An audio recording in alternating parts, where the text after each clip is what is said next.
you just hate it when you're told one thing and then another thing is expected, and you really can't decide what it is you should do?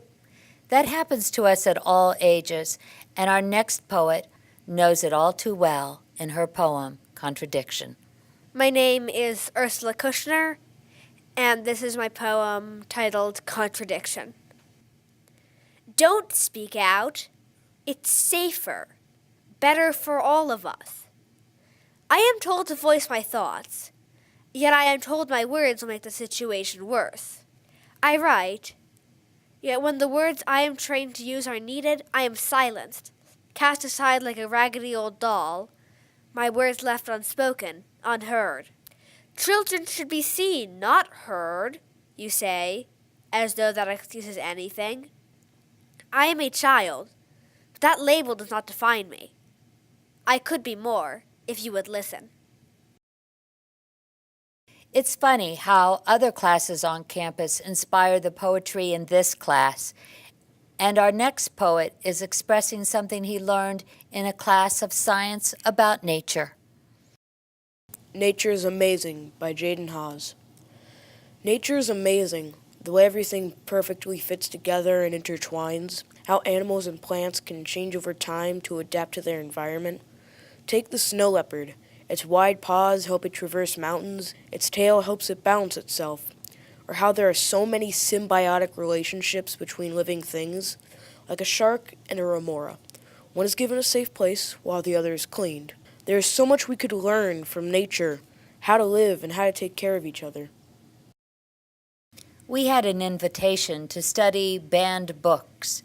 It's amazing how many banned books you have probably read. The following poem has the titles of 27 books that have been banned somewhere in the country. Listen closely and see how many you can recognize and take count of how many you have read.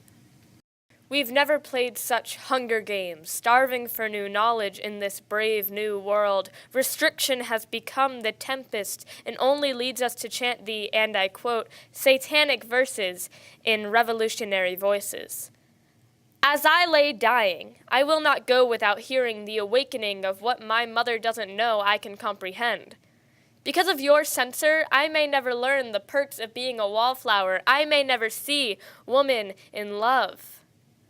Are these privileges somehow too lush for the earth, my butt and other big round things, my young, gleaming eyes?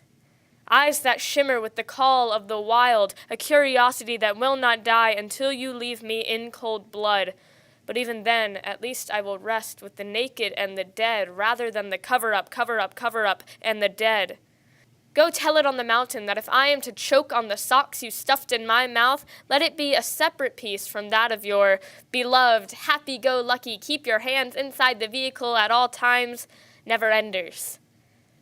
Beauty can be seen where the sun also rises, but only if you let it out past twilight. So let our words be gone with the wind, but as their eyes were watching God, ours focused on tales of sons and lovers, an American tragedy of mice and men.